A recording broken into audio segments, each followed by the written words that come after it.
You're listening to the Mythcreant podcast with your hosts, Oren Ashkenazi, Chris Winkle, and Bunny. There was a castle by a waterfall with a pink and purple wall and a princess living there. She had no parents and was all alone. She got by on her own and she liked it pretty well. 'Cause she never wore socks. She had a pet snake. She bought a red guitar and she ate a whole cake. And there wasn't anybody there to tell her what to do, so she did what she wanted to. Everybody knew the story of the princess who saved herself. Welcome to the Mythcreant podcast. I'm Chris, and with me is... Bunny? And... Oren. Now, folks, to understand this podcast, you have to know about the space I'm recording in. So, it's 32 feet by 14 feet, with windows on the east and west sides. Has 2 floors, and the staircase is along the wall on the south side, ending in a 5 by 5 foot landing on the top floor, and then a tile entryway of about the same size on the bottom floor. Now, the TV is in the center of the bottom floor, facing north, but along the north side is a beanbag, a couch, a laptop desk, in that order, going from east to west. Okay, so can you picture it perfectly now? Your recording room has 2 floors? I live here, and I'm pretty sure I don't know where I am anymore. I think I've gotten lost sitting at my computer. I'm gonna need GPS coordinates. Yeah, what latitude and longitude, though? I feel like that's the thing that will finally paint the picture. Gonna give you all the dimensions for all the rooms now, and then I'll just, tell you how many feet north or south they are, east or west, instead of saying where they are next to each other. Please tell me you were walking around the living room with a compass. Gotta figure out how to orienteer in my own home. Yeah, you gotta use absolute units, not right and left. This episode is on description, and in particular, clarifying it when it is overwhelming and confusing. And as silly as that description of where I'm recording is, that's the kind of errors that I see when people are trying to describe something in their narration. There's a number of things happening there where instead of building a picture for you, I'm telling you about all these separate items, and then somehow you have to do the work of placing them all, and I'm being overly precise and technical about it, and that's kind of what tends to happen in people's description. The moment you start bringing out precise measuring units, it's like, it's not that you'll never need those, but you probably don't need them most of the time. If there's a situation where you were considering them, the answer to whether you need them is probably no. Probably just going to make things worse. First, it might be good to talk about just why you shouldn't make readers do too much work. Especially since we have people sometimes going around and be like, oh, but I just wrote this to challenge the readers. It's because what you have to say isn't that important. Respect your reader's time. You're not special. Like a perfectly self-serving perspective, it's that your readers are not going to tolerate having more than a certain amount of their time wasted. From a moral perspective, it's like, okay, is it really important to what you're saying, and is what you're saying really important enough to need a full description of the living room? Is it really? Not like the answer is never going to be yes, but it's going to be pretty usually no. Part of the issue is trying to do too much. Obviously, in this situation, whereas if I had a floor plan and I was telling a mystery story, for instance, and the floor plan and the precision of it is that important, that's kind of when you need the actual drawing in the book to make that work. And obviously, if you're in indie publishing, you could make that happen. For traditional publishers, I don't know what it takes to convince them to include something like that. But that's only because in a mystery story, you expect the audience to follow along perfectly. And part of the fun is that they are trying to solve the puzzle themselves. That's when you need something like that. And generally, there are times, and we'll talk about that, when you do need to convey some aspects that are a little bit complicated, but not usually something that precise. Maps in the front of books are a staple of fantasy. People should be able to have a general idea of what you're talking about without having to refer back to a map.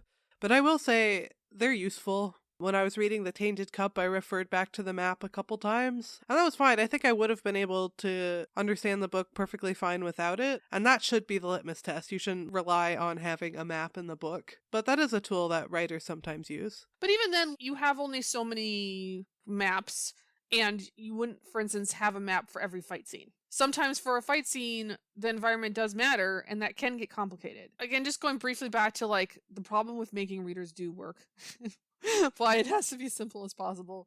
There's this principle I love called cognitive load, and I was talking about it before I had that term, but then when I was researching learning and education for making courses, I found like, oh, that's what they call it in education. That's great. That's perfect. Cognitive load. Basically, the idea is that like even a reader who has some kind of genetically enhanced super brain created by aliens has limited brain power. Nobody has infinite brain power. Everyone has limited brain power.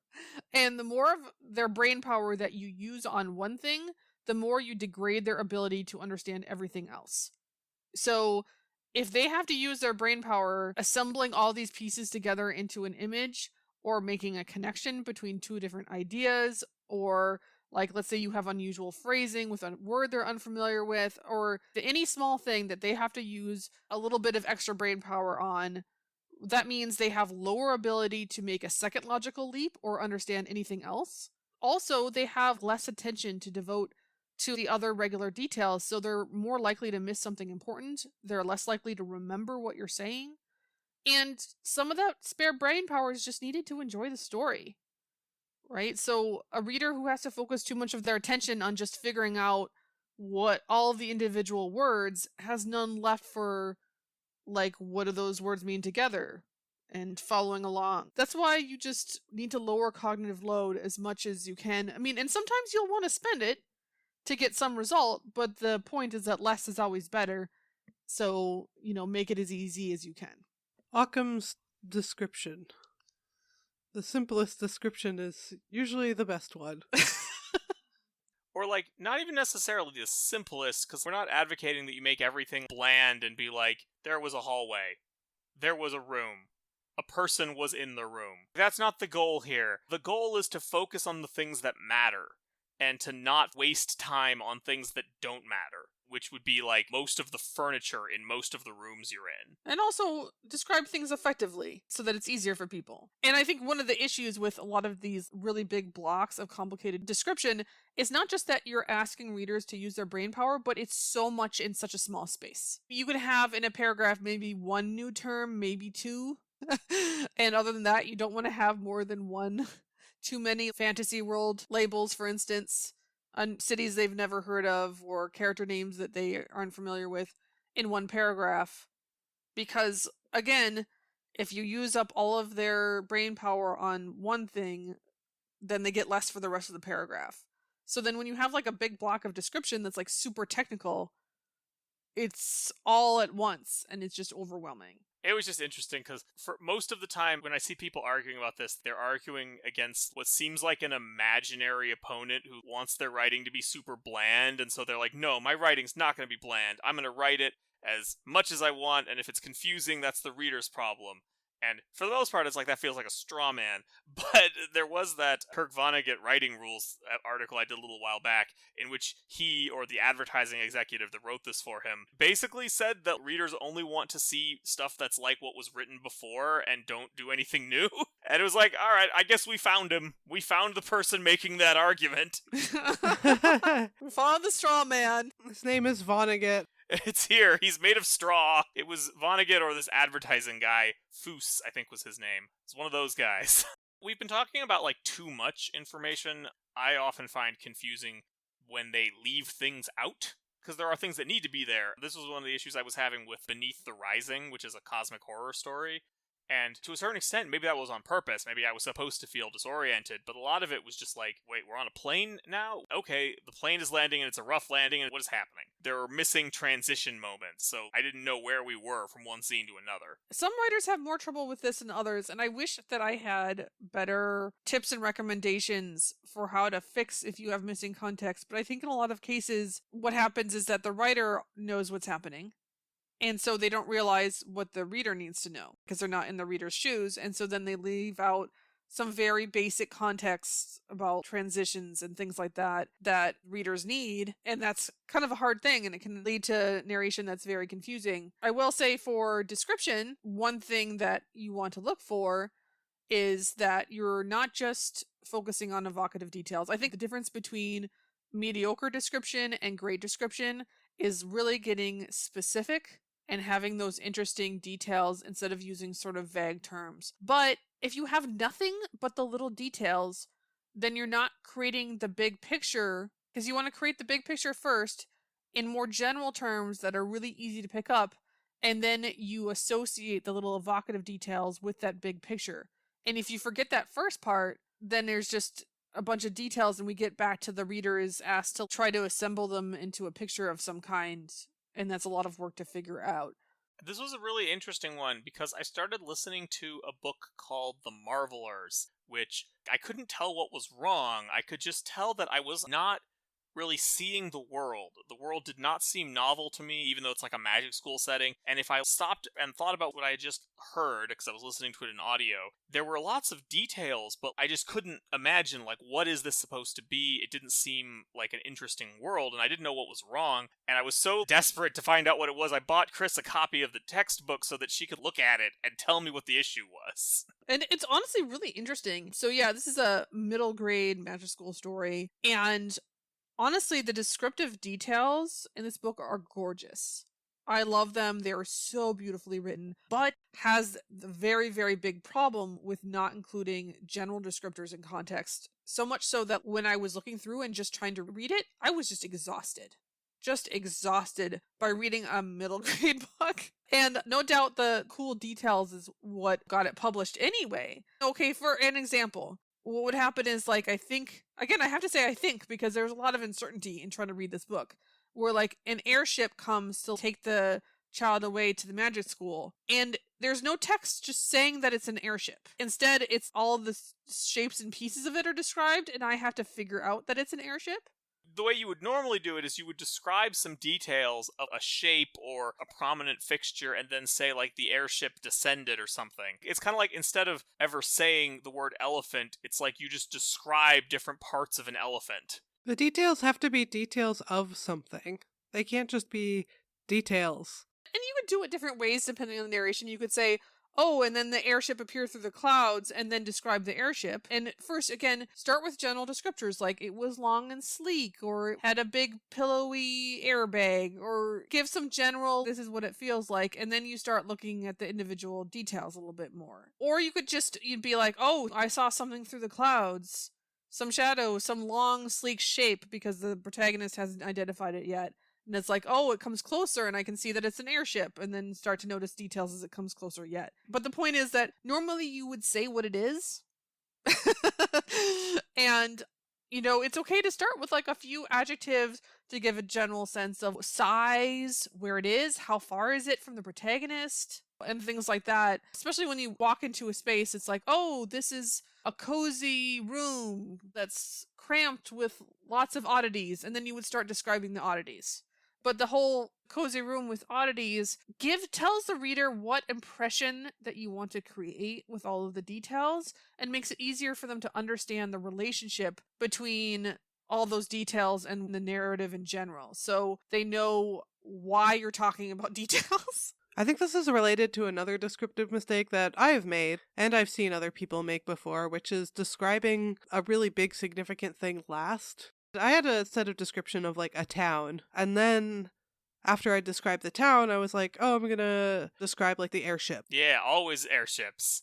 It was an airship. It all comes back to airships. The big airship hanging above it, and my readers were like, wait, I had to completely revise my image of this town once you described like an airship hanging over it after you described the town. And also, wouldn't that be the first thing the viewpoint character notices, because it's unusual, it's out of place in this town? And yeah, that's true. If you describe a desk, it's got pencils on it. Also, there's a golden retriever sitting on top of the computer. You really have to revise your mental picture and kind of go backwards, and that's not ideal for keeping readers in the moment. It's okay to have the protagonist notice something belatedly, but then you usually make a point that they're like, oh, wow, that golden retriever was so still, I didn't notice that there was a dog right there. Or like there was a shadow and the person just assumed it was clouds and looks up, it's like, oh, it's a ship. Oh, okay. Otherwise, if something is big and you'd expect them to notice it, and especially if characters are going to interact with it later. Again, my favorite example of this is always going to be in Aragon. In the beginning, where we're following this Shade antagonist character who was in the woods and is throwing red balls of fire at the elves to steal the MacGuffin. Just as one does in the woods, right? Just chilling. And at some point, he was in the woods in the path, and then he just gets on like a tall rock pillar. And like, what? Where did that come from? There was a big, tall rock pillar that you could just get on? And where was it before? And then he's out there with his minions, or like orcs, basically, the Urgles. And then at the end, when he leaves, he gets on his horse. You're like, wait, there was a horse hanging around during the fight this whole time? Horses famously not spooked by fights. Yeah. Very calm horse. I think there was another book, this one called Tiger's Curse, where in the prologue, there's just people who pop into the room, like really important characters. We describe the king in his throne chamber and some of the environment, but neglect that two people who are like really important to the protagonist are also standing there. So yeah, that definitely happens and is very confusing when it does. Again, another reason to think about when the protagonist encounters something new, goes into a new area especially, but like, yeah, an airship approaching would be another example, to draw the big picture first, make sure everything important is in place, and then dive into your details. And when we're on the subject of things where you are going to need to spend the audience's like cognitive load, you are going to have to be able to do things that might be a little confusing. This is often going to happen if you have a big speculative fiction conceit. For example, in The Expanse, I noticed that once they started getting into like the space fights, it was sometimes hard to keep track of, because they are describing this very complicated maneuver where the battle is decided by who can force the other ones into a high G maneuver they can't get out of, which is not very intuitive. I don't think most people, except for space nerds, even know what that means. So it's not easy to describe that, but to a certain extent that is unavoidable because that's like central to The Expanse. You can't take that out. So anything you can do to save your audience's attention elsewhere will make that easier. I think that it's worth talking about layouts and spatial relationships a little bit. I hate them. Because sometimes you will have situations where you do have to convey something for a fight or a battle. Oren has a couple of these in the Abyss Rebellion that we worked on together. Oh yeah, oof. I just had to kind of repeat and clarify as best we can, because one of them is a fight that takes place on either side of a gate in the city, which that's perfectly normal. But the thing was that this is a gate by the harbor, and it's designed so that people invading from the harbor can't get into the city. But instead, the protagonists are out on the outside of the gate trying to keep the antagonists from leaving through the gate towards the harbor. I created so many problems for myself with that plot. Dimensionality, 2 out of 10. It's interesting that they're on the wrong side of the gate. The gate is designed to defend from the other side, and that affects the fight, and that's interesting. But just trying to explain that concept is surprisingly complex, and so had to repeat it multiple times, tried to clarify it as much as we could, what was going on there. Other times, the language needs to change. Basically, if you're describing spatial relationships, the thing that you need to know is that people can only really handle two things in relationship to each other. But you can chain them if you want a bit. So the couch is across from the TV, the coffee table is in front of the couch, the remote is on the coffee table. And all 3 of them are trying to get through the gate. That's defended from the wrong side. So that's an example of something where I've got a series of statements that will only take you so far. If you have anything more than 2 items, you need to come up with a shape the reader is familiar with as a shorthand for how they are positioned. So, you got your 4 ducks standing in a row, or your 4 ducks in a square, or 6 ducks in a circle. Another one that I had a huge amount of trouble with was when there was a battle that was going on in different parts of the city, and where the different things were happening mattered because it affected how long it would take them to get from the important locations to another, or whether they could intercept certain enemies or whatever. And oh god, that was so hard. It's like, wait, what street are they on? Where is that related to this hill? And is the hill part of the gate that is being defended from the wrong side? Does anyone know? There's a granary in here somewhere, I think. You're supposed to know, Oren. It's your job. No one knows. I did try to spend some time before that getting the reader acquainted at least a little bit with the city and the way that it was oriented, where the harbor was in relation to everything else. Yeah, and often you couldn't rely on them to remember something like that.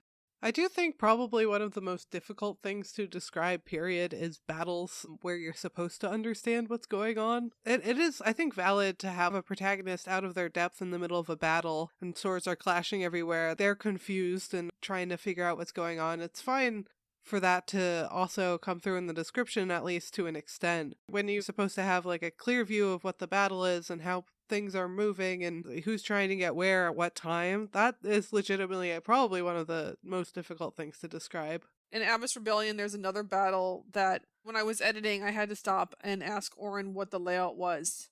And so I was like, okay, I just don't understand what's happening with these ridges and this spot that they're camping, and then there's a fight there.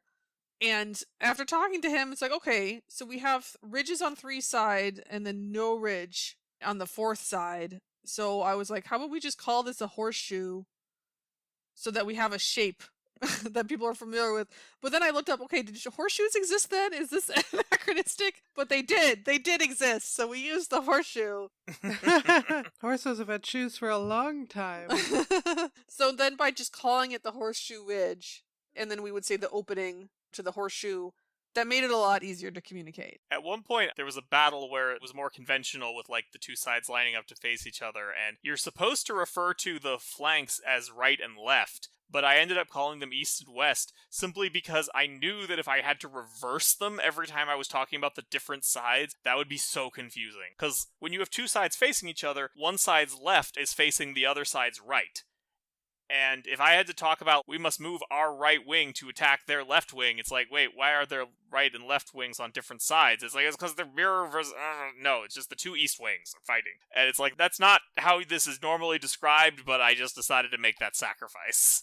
In general, I would say right-left are the type of technical language that are generally to be avoided. In this case, east-west might have just been the best way to go in this situation. But if you can give things more of a descriptive label. In some cases, if a character has 2 arms, gets injured, a lot of times you don't have to specify whether it's the right or the left. Let them imagine it whichever way you want, and sometimes it won't matter. But then if you need to keep track of them, you call them the injured arm versus the uninjured arm. Or this is the sunny side of the yard or the shaded side of the yard. And that's usually better because it's easier to remember. It has associations and implications to it, as opposed to something like north-south, right-left. But again, sometimes there's a reason to specify it's the right or the left arm, because it matters that was the arm that they write with, for instance. Sometimes you want to, but those are things that I also try to avoid if I can.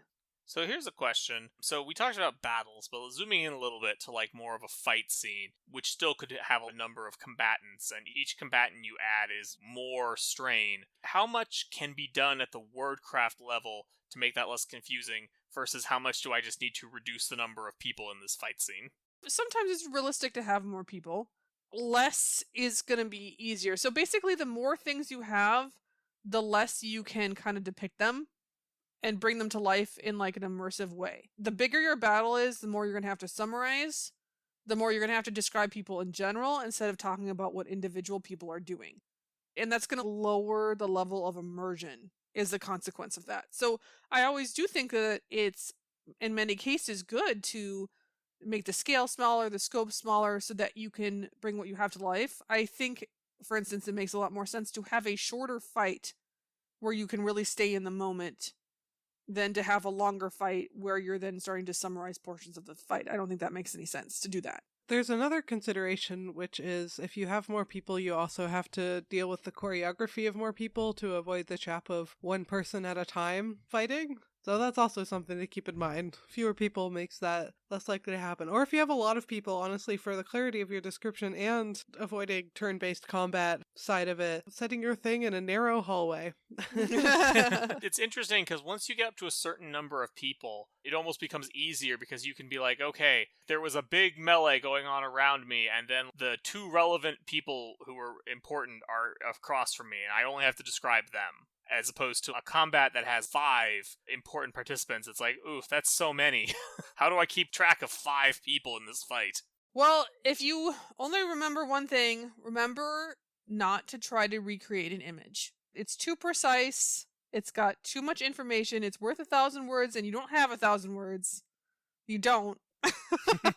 You have to give up that level of control and instead just evoke the imagination and keep it kind of vague and let the readers imagine it how they want to imagine it and just like set atmosphere and bring across the important points. Well, with those words of wisdom, I think we will go ahead and call this episode to a close. If you found this episode helpful, consider supporting us on Patreon. Go to patreon.com/Mythcreants. And before we go, I want to thank a few of our existing patrons.